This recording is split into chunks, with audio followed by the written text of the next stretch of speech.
friends, welcome back. For those who are new to me, my name is Adiola and I live here in Merida, Yucatan, Mexico, where I share my experiences as a single woman living here in Merida, Mexico.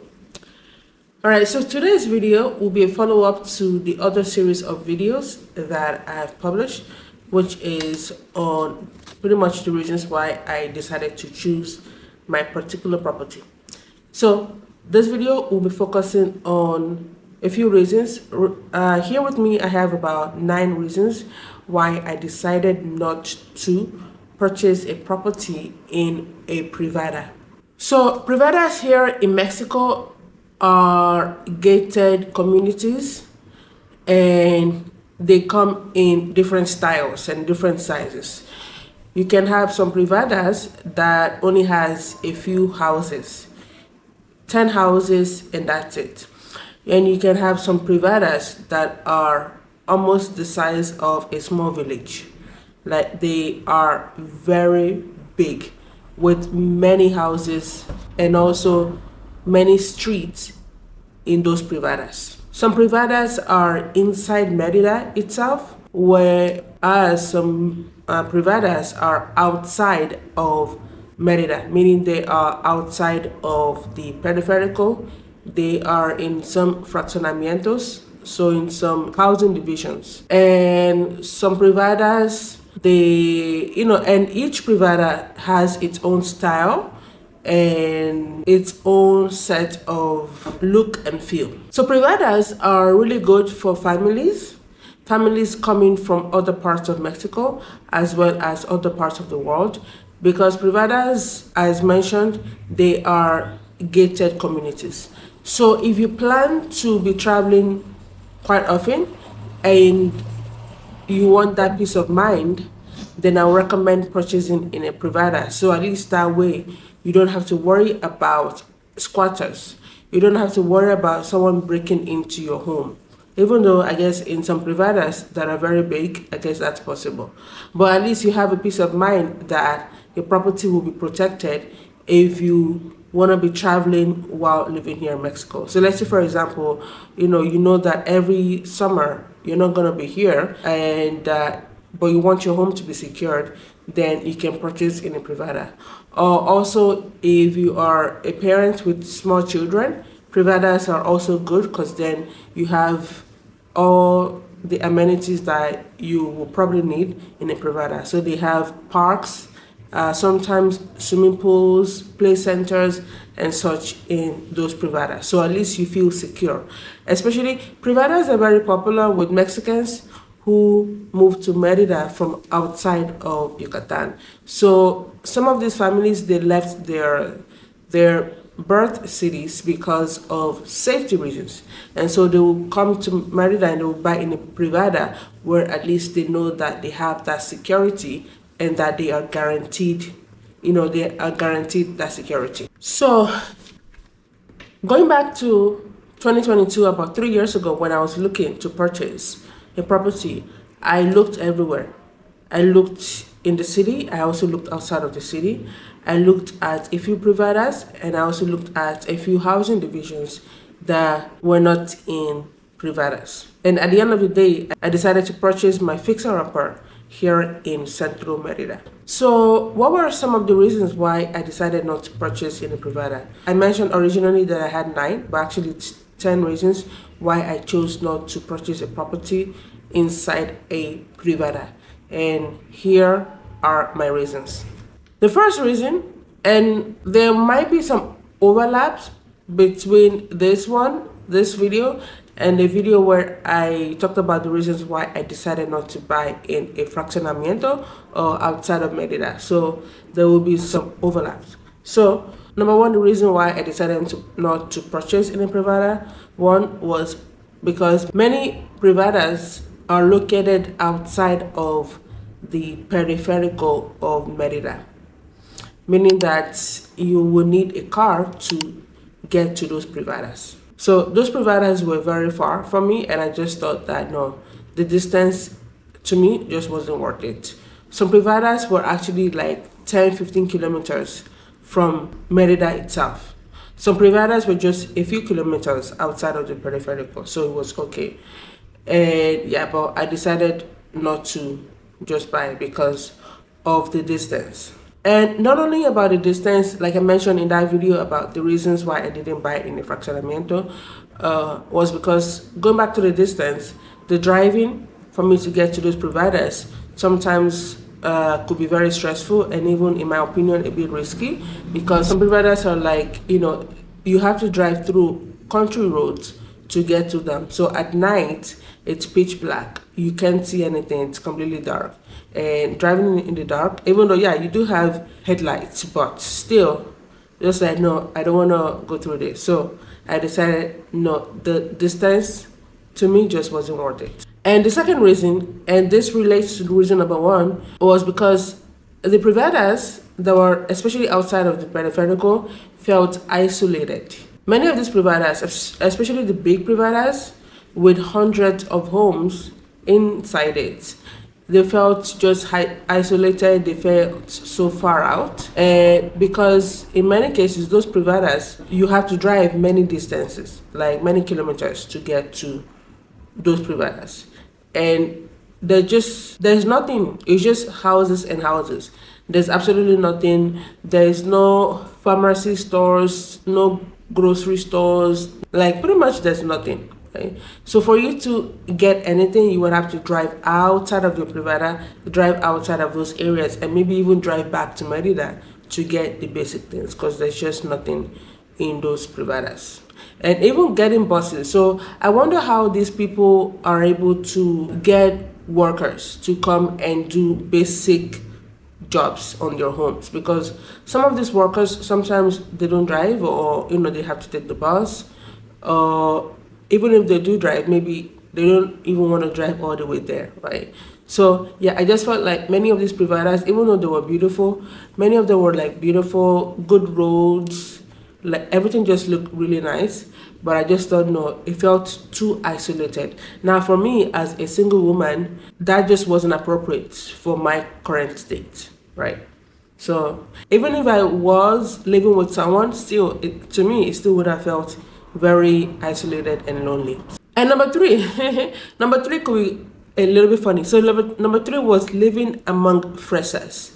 So Fresses are like snobs, right? Yeah, so Fresses are pretty much like upper middle class Mexicans, people who have, some money. And it's a different world. Even though, they might act like you in terms of the way we think compared to the local people from here, but I wanted to get a local Yucatecan experience rather than living with some upper middle class or middle class Mexicans who probably just wants to keep to themselves, right? Although there are some Privadas, depending on your neighbor, even though they might be fresas, snobs, they could still be friendly. But then sometimes maybe some comments, some remarks, some jokes that they might make about the local people sometimes can rub you off. At least for me, sometimes it just rubs me off. Like when I hear comments that other Mexicans from outside of Yucatan, when the comments that they make about the local people, I'm just like, no, I'm not here for that. So I usually just shut it down, like just right there and then, right? Because it's like, if these people aren't up to your standard, then go back to where you came from. But you're not going to go back to where you came from because your people who were much better than the people here made your city to be unbearable to the point that you had to leave. So I'm just like, no, like, I'm not here for that. So living among Fresses, I was like, no, I want to be able to get the traditional experience. Number four relates to number two actually, which is that it's far out, and because of that, there's a sense of loneliness, and also I didn't feel like there was a sense of community, right? In many of these Privadas. Even though some Privadas, if you have kids or if you have a dog, you could go and take your dog out for walks, or you can take your kids to the parks, and then you can socialize with one another. But if you don't fall into any of those categories, then it might feel like, oh, I'm so far from everything, and you have so many things happening in the city, but because you don't have a car, and Ubers can be very hard to get, and even expensive to get, you end up staying home and you feel lonely. Even more lonely because you're here, living here by yourself, no friends and no family, right? And as a matter of fact, I met someone who, when she was moving back, like when she was leaving Merida, she was actually living, and she lived in one of those Privadas, and she told me that even though the Privada where she lived wasn't even that far from Merida, like driving was about 10 minutes from her Privada to inside of the city, but she felt like it was boring, right? She felt bored a lot, right? So I was like, well, I guess that's what you get for living in a Privada, but she wanted to live in a Privada as opposed to living out in the wild in the city. Reason number 5 why I chose not to live in a Privada was the price point, right? So Privadas, yeah, you get exclusivity. Well, depending on the Privada, some Privadas are more exclusive than others. So it costs the same to build a house because you're paying the same amount for blocks, sand, gravel, paint, the doors, windows, tiles, plumbing, electricity, labor, everything. It costs the same. But the location where you decide to mount all these materials will determine the asking price. So many of these Privadas, I just felt like I was just like, are you guys kidding me, really? Like the asking price? But then again, these people were not targeting the locals because people from Yucatan, they know that's a crazy price point. But people coming from outside of Yucatan who makes significantly more than the people here, and also the housing prices for them where they are coming from is usually higher. So for them, it is a steal, it's a bargain because you're buying a brand new house with a swimming pool, it's on a big lot, it's in a Privada, and you get all these things. So to them, they're like, oh, it's a good price point. But to me, I'm thinking paying 2-3 million pesos, 4 million pesos for 2-3 bedroom home, that to me just didn't make any sense. So I thought, no, the asking price didn't make any sense. So now I've listed 5 points. Before listing the other 5 points, I just wanted to talk a little bit about Privadas again. So Privadas, there are different types of Privadas, right? So you have some Privadas that I said they only have a few houses. And they could be in the city. We have some Privadas in the Montes de Aimi and such. We have some Privadas in Francisco de Montejo. We have some Privadas in Chubona. We have some Privadas in... Where else have I seen a Privada? I've seen Privadas all over the city, right? So Privadas are pretty much like gated communities. They have really high fences, high walls, and they have a security guard. And if you are a visitor, usually you have to sign in with the security guard. And you have some condominiums, and I'm not really sure if those ones are considered Privadas because also you have to go through a concierge or security guard to get to the particular apartment units that you're going to. But Privadas are pretty much gated community homes, whereby you have a bunch of homes and there's a security guard out front.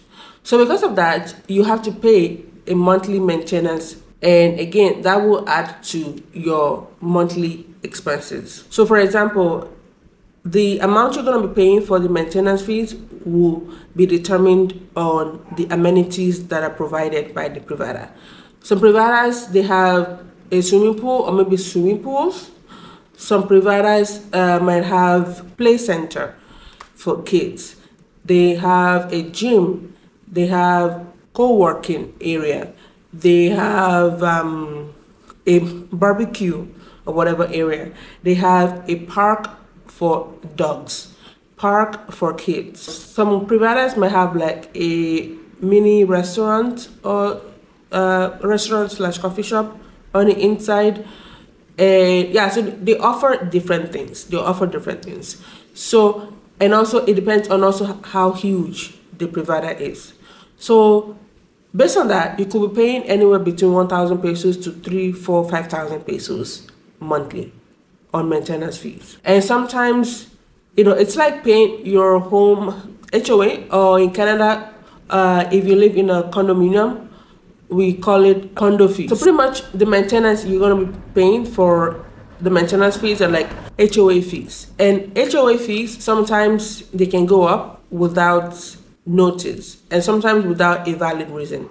And sometimes these HOA fees can be embezzled or mismanaged, and you have no control over it. Sometimes people don't even pay, or sometimes you're paying for things like the grass needs to be cut and this needs to be maintained, but they're not really doing anything, right?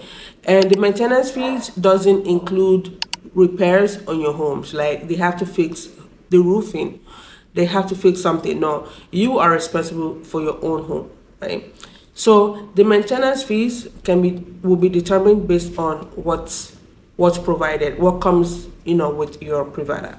Now for me, I am a very simple person. I live a very simple life. So I don't need all those. I don't have a dog. I don't need a dog park. I don't have a child. I don't need a park for kids. If I need to go for walks, exercise, I can just go out on the street. Or for a walk, I can sign up at the gym if I need a gym membership. And they will have more equipment.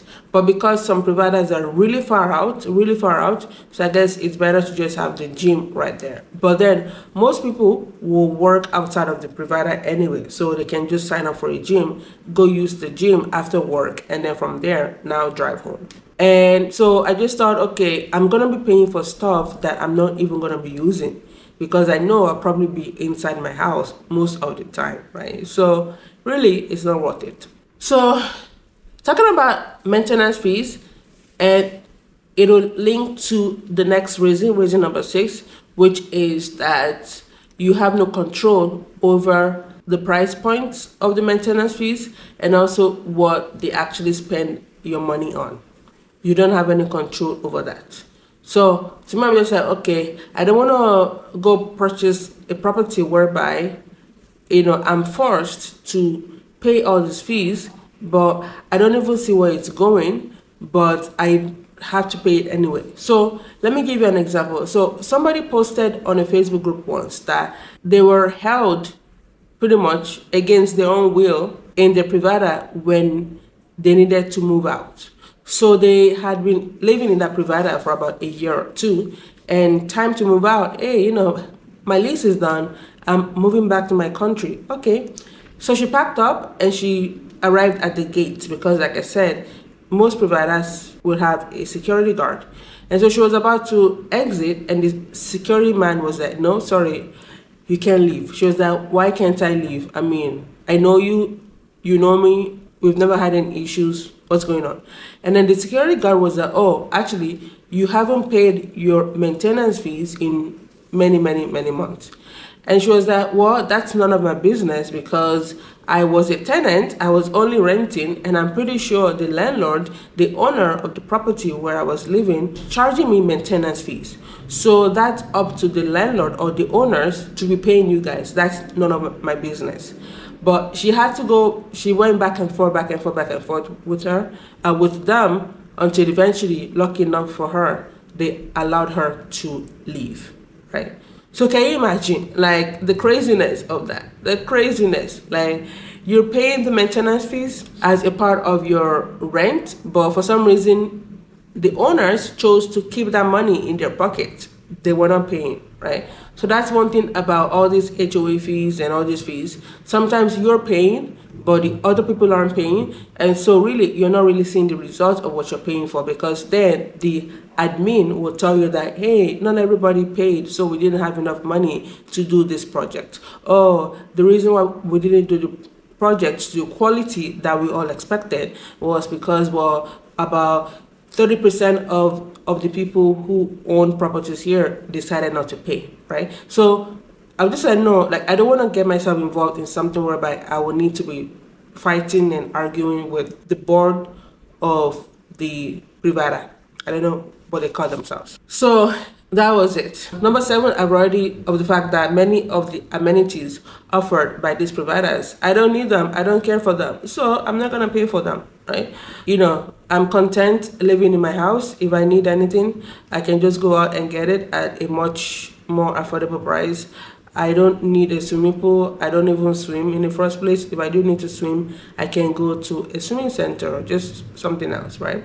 So just paying for all these extras that really I don't need. And the 8th reason, it's actually the main reason. It's one of the main reasons why I decided not to purchase in a Privada. And that was based on all the rules that you have to abide by living in a Privada, right? Because people are paying premium to live there. Well, depending on the Privada, not all Privadas are premium.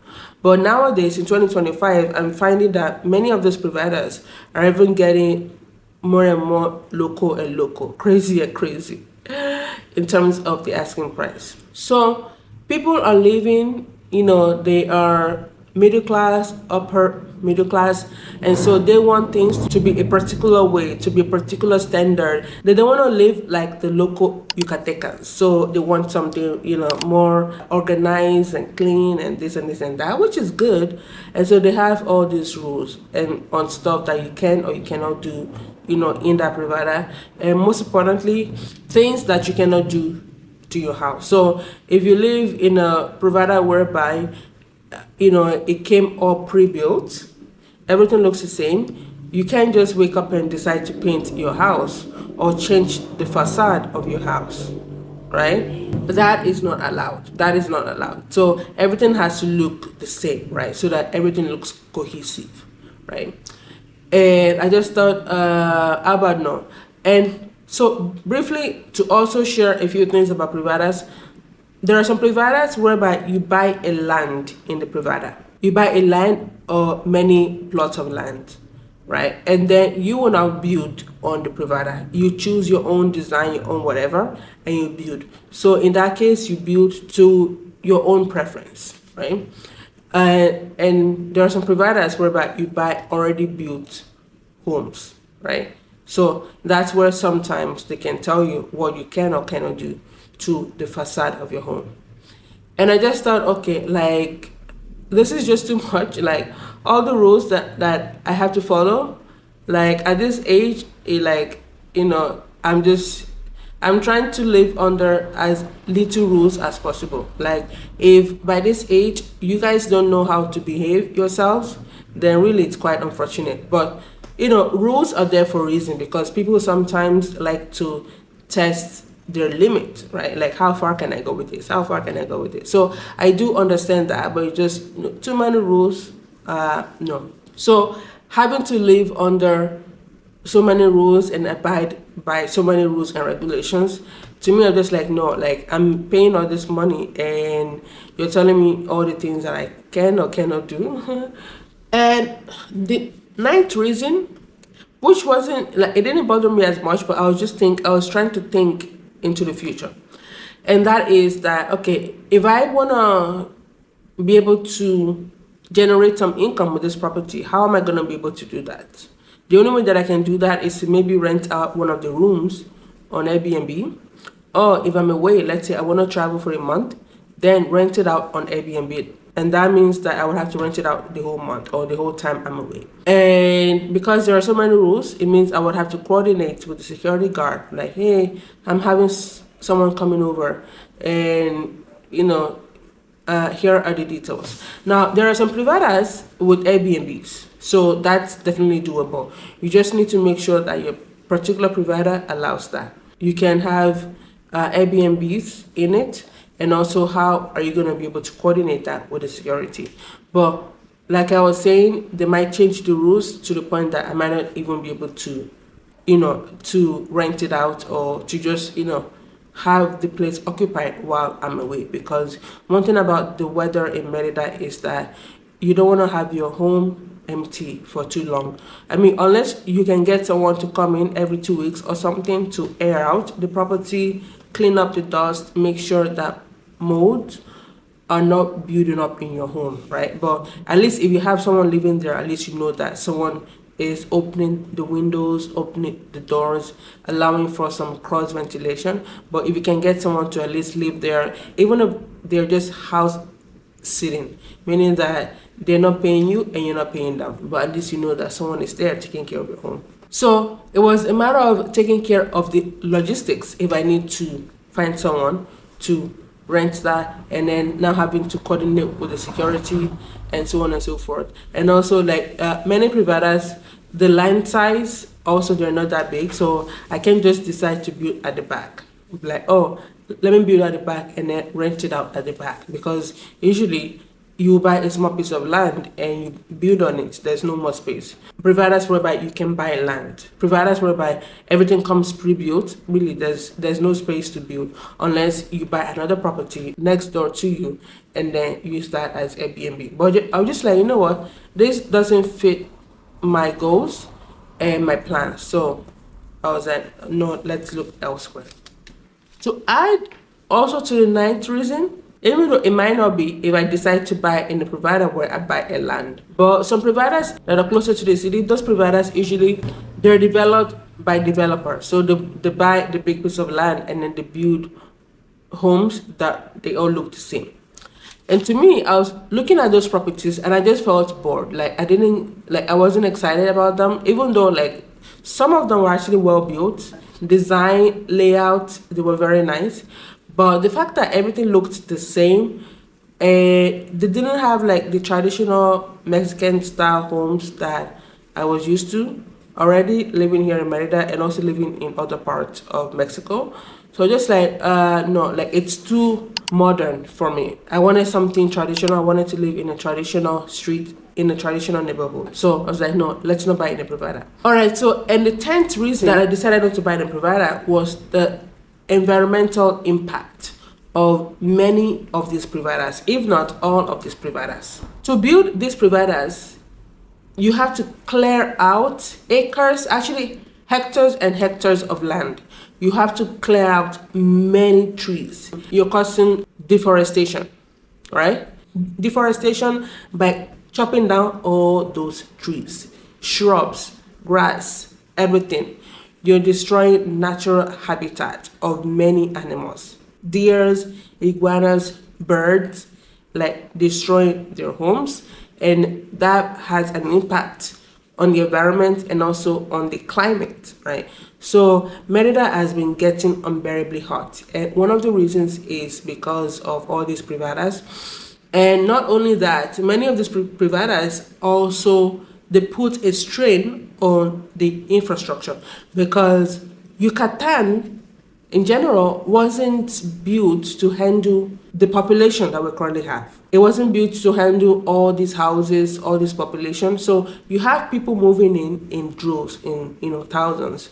And so that brings, that puts a strain on traffic, on the quality of water, on power company, right? Because now, let's say the light pole was built for like 200 homes.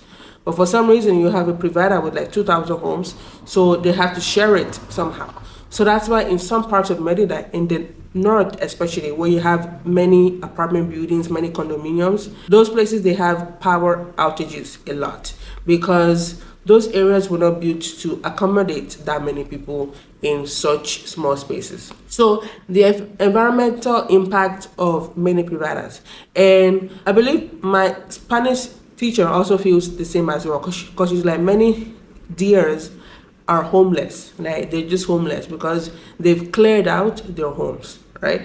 And I was thinking like, okay, but then it's probably because there's no space in the city. She was like, no, there are many spaces in the city, which is true because in the city we have too many abandoned homes. But I guess that's a video for another day. So many of these Privadas, they're just slabs of concrete, right? Even though some of them would have trees, so they will conserve some of those trees, but it's the fact that you are destroying nature to be able to build all these houses, right? To, I guess, accommodate people, even though some of the houses are actually empty because there is money laundering going on here as well in this country. So I just didn't feel right knowing what's going on in the city, knowing what's going on with the climate, knowing what's going on with the heat. I just didn't feel right purchasing in a Privada, right? Because you're seeing deforestation, like live, real deforestation happening right there, right? So I just didn't feel good about that. So I was just like, no, I don't want to be involved in this. So let's go somewhere that was cleared out hundreds of years ago. Let's go somewhere where at least I won't have to feel bad about living there. So I know at the end of the day, like every home that was built, they had to clear out the trees and bushes that was there, right? So I mean, that is one thing that, that I know already. But just seeing all these massive piece of land, hectares of land, just cleared out like that, just like, wow, this is crazy. So I decided not to be a part of that and just, go to the city where you have a few abandoned lots, or lots whereby people are trying to sell off, and at least you get a really good, size land. So those are the reasons why I decided not to purchase in a Privada, and I decided to purchase my fixer-upper here in Central Merida. If you live in a Privada, or maybe you decided not to live in a Privada, let me know your reasons why. You can comment in the comment section below. And if you have any specific question for me, you can always send me a DM on Instagram at Africana Expat. And yeah, remember to subscribe to the channel if you haven't yet. You can also click on the like button if you've already subscribed to the channel. And if you feel like, this video, I have one or two friends that will find a lot of value in this video, please do click on the share button to share it with them. And I'll see you in the next video. Ciao.